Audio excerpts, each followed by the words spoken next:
welcome to my very first vlog episode. My name is Jenny and I live in Massachusetts, where I love to make things. All the crafts. I never met a hobby that involved making things that I didn't want to get my hands on and try. And lately I've been really enjoying watching vlog episodes and podcasts and that sort of thing, especially while I'm knitting, because sometimes you get in a spot where you're going around and around and around doing stockinette, and it's really fun to have someone that you can kind of listen to and look up when they're showing things. It's been so much fun. And I think it's so great that I could share projects and meet people all over the world, so I thought, this is really fun, I want to give it a try. So here we are. So a little bit about me. Like I said, I love making all the things. It started out with sewing, which I started doing when I was really little. I'm actually from a whole line of ladies who love sewing and knitting. I recently found out that one of my great aunts did bobbin lace making, so it's just been in my blood, and I grew up exposed to it with my grandmother sewing all the time, and my mom went through a phase for sewing for me when I was little, and she's done a lot of cross stitching, and she's actually an art teacher, so very artsy exposure. But it started with sewing from just watching my granny sew all the time, and she got me started, and I used to make doll clothes when I was really little with just, you know, needle and thread, hand sewing, no machine. Until I got old enough to be trusted with the machine. But I actually, fun fact, didn't own a machine until I was 20 years old. So up until that point, absolutely everything I did was hand sewn, unless I happened to be at my grandmother's and use her machine. So I'm actually really quick at hand sewing and really love it, and I think it's just because I've done so much of it. So the things I love to sew are still doll clothes. I've never stopped loving that. I've never stopped loving dolls. It's another one of my hobbies. I like sewing clothes for myself, and I love historic costuming. I think my love for that started with the Pleasant Company dolls that are now the American Girl dolls. When I was little, there were just the three. Molly never sparked my attention too much at that point, but I was totally obsessed with Samantha and Kirsten. I just wanted to dress like them. I wanted to time travel. They were everything. At least until that first catalog came out announcing the new doll, Felicity, and then I think something in my head just broke. Because from that day forward, 18th century has been my absolute favorite era for costume. I just absolutely love it. It wasn't until I got into high school and had a really great history teacher that I got into realizing that I could actually sew reproductions of this clothing for myself. For a year-end project, we had to write a paper and do something, just something physical that went along with the paper. And I decided to make an 18th century dress.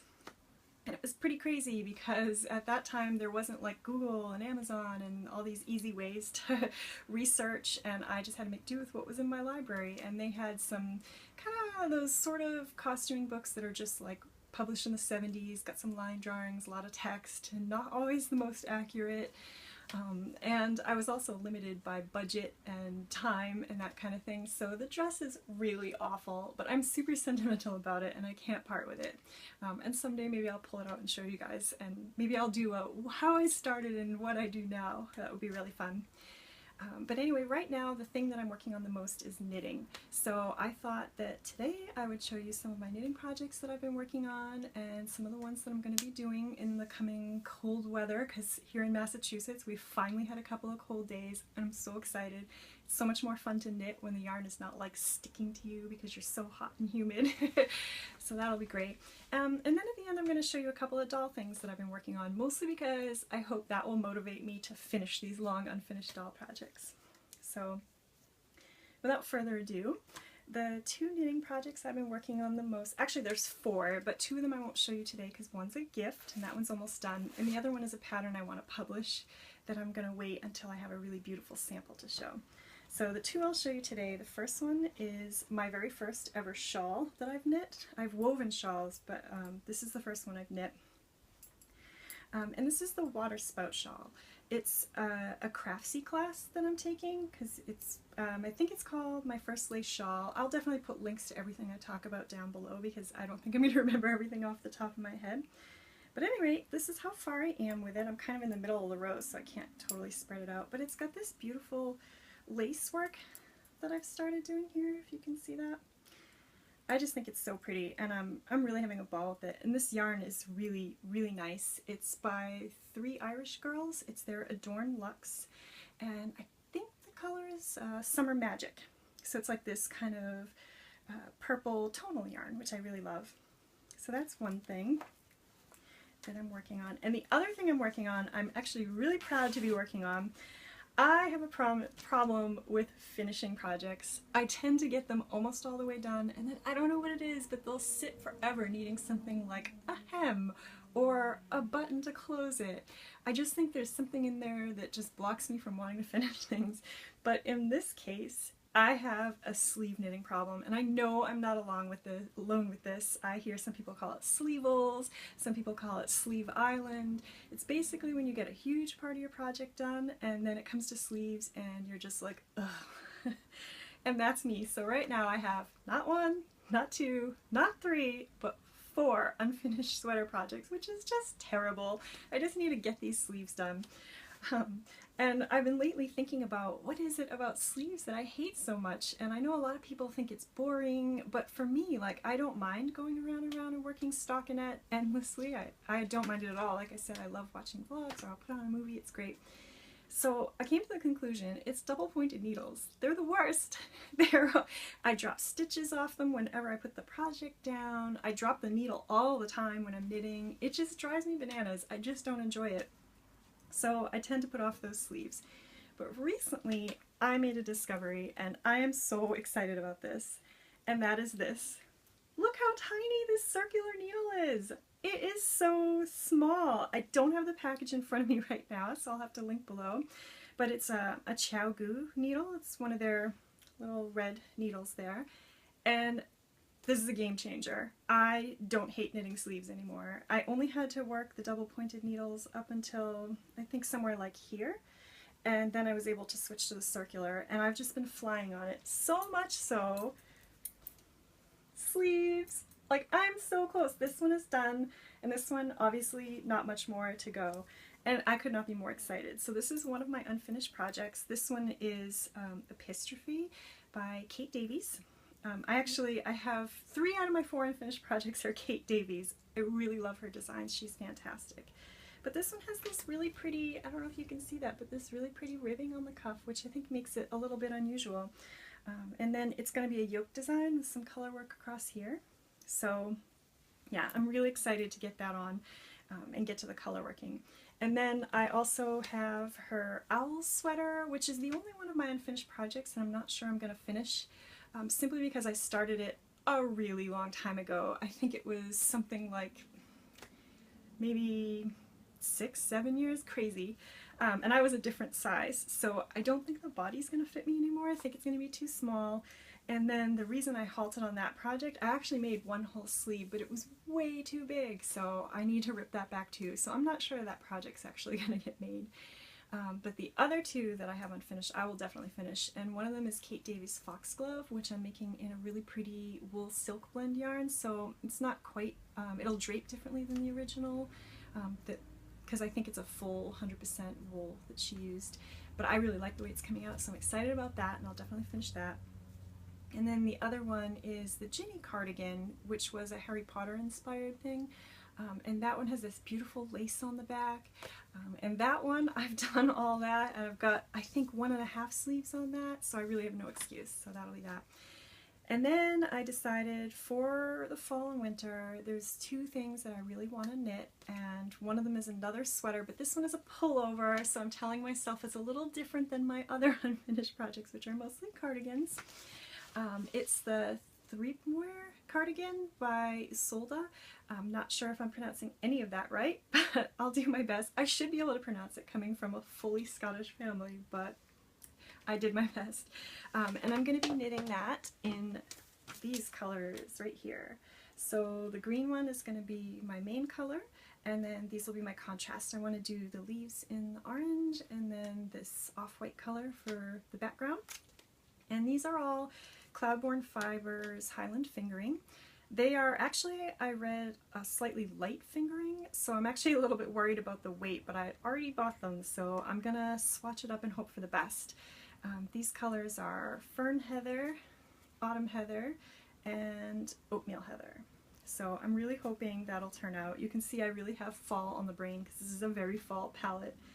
And then the other thing I really want to make is some yarn I got at Rhinebeck last year. I'm actually not going to Rhinebeck this year, and I'm really sad about that.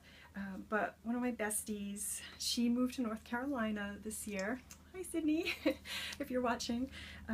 Last year we went to Rhinebeck and we had a blast. Whenever we do things, it just often feels like a comedy of errors, and we laugh so much, and that trip was no exception. Someday when she's up for a visit, we'll have to do a blog and tell you all about it because it was hilarious. But anyhow, while at Rhinebeck, I bought my first ever skein of hand-dyed yarn. It's this Miss Babs Yummy 2-ply. The color is Running on Empty. And I just think this is the prettiest colorway. It's got like mostly the black, white, and kind of hot pink, but there are some touches of green in there, like you can kind of see it in there. It's a little bit of green there. And I just think it's so pretty. But I only bought one for some reason. I think in my head I thought I was going to make socks out of this, but I love this so much that I want to wear it somewhere where I can like see it all day while I'm wearing it. So I thought, I'll make a shawl. I'm having so much fun with my Waterspout shawl. I'm going to do that. So I decided to go ahead and splurge, and I ordered another Miss Babs Yummy 2-ply. This one, the color is Pewter, and it's all shades of gray, like very slightly variegated, and I think they're going to look so pretty together. So there's that. And I decided the shawl I'm going to knit, I want to keep it really simple because I'm not sure how the colors are going to change. This is like the wildest yarn I've worked with, so I chose a pattern called Summer Camp. It's a really simple striped shawl with a kind of like a pretty edging. I'll put a picture up and a link below so you can see it. And I think it's going to be a real easy mindless knit, which will be a lot of fun because I can take it in the car, or if I start a new job and happen to be back on the train again, I can knit it on the train. So I think that'll be a really good choice. So that's what I've been doing with knitting. Alright, fun fact. My phone that I'm recording this on, which is a really old phone, it's an iPhone 5S. It can only hold 13 minutes of video clip. Who knew? So these will be short vlogs since I have to every 13 minutes stop and unload it and come back. So, you know, if this really works out, I'm probably going to have to find another recording device, but this will do for now. So I wanted to tell you about my doll projects. That's about where I got cut off. Conveniently, I was done talking about knitting, so that's good. So I wanted to show you one of my absolute favorite dolls. I actually have I have quite a few American Girl dolls and some antique, some reproduction China heads, and reproduction French fashion dolls. The reproductions are mostly ones that I made. And a couple other just random, I like antique dolls more than anything, or dolls that are dressed antique. And Charlotte, this is Charlotte, she falls under the ladder. She's dressed in antique styles. Charlotte is a ball jointed doll that I've had for about 9 years now, which seems crazy. I can't believe it's been 9 years. She is a Volks F05 or old F08 head that I got secondhand on the Den of Angels marketplace. So she was a really good price, but she had very severe modern makeup on, very like heavy and dark and purple. So I actually had her face-up redone by someone named Raven Dolls, who I actually don't think does face-ups anymore, sadly, because she was so good at it, and I now have another doll that I wish I could send. But anyway, I'll try to give you a little bit of close-up. This is Charlotte. I just think she's the prettiest. I'm so happy with how she came out. And she is actually wearing my latest doll sewing project that I finished not that long ago. She went 9 years wearing stays without a shift. That's bad. That's uncomfortable. As much as Hollywood would have you believe it, it is not comfortable to wear. It would not be comfortable to wear stays without a shift. Just wouldn't, trust me. So I finally made her a shift. This is, I hand sewed it. It's, I think, some cotton lawn that I had left over from an early 19th century shift that I made myself. And then I made her these new stays, which are, this is a linen cotton blend that I had, and it's just lined in cotton.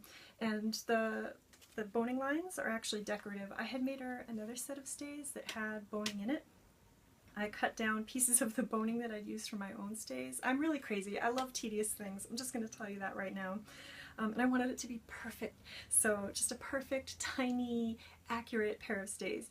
So I cut down reed that I'd used for my own stays and made her own stays. But the problem is they're just kind of too thick, and if you go with a thinner reed, it's they just bend too easily, so it didn't really work out. So this time around I didn't put any boning in, it's all decorative, and underneath I actually sculpted her a little clay midsection out of paper clay that I'm going to put a little pocket on the back of the stays to hold it in place so that she has the right like conical 18th century shape.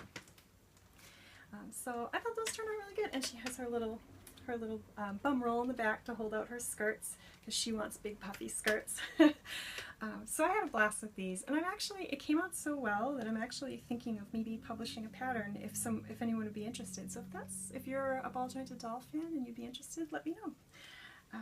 Alright, so that's Charlotte, and the last thing I have for her underpinning set is I made her this, or I am making her this quilted under petticoat. I could have done the easy thing and bought pre-quilted fabric and just sewed a petticoat, but I'm a lunatic, so I actually quilted these by machine. They're 2 layers of cotton with some batting in between. I think it's just cotton, and I've got it all quilted up, all pleated up. I just need to put the waistband on, side seams and hem, and then her underpinnings will be done, and I'm really excited about that. And I have so many fun dress projects and jacket and petticoats, so many things, kind of some started, some that I'm got in the works. I'm so excited, but I'll show you those as I get a little bit more work done.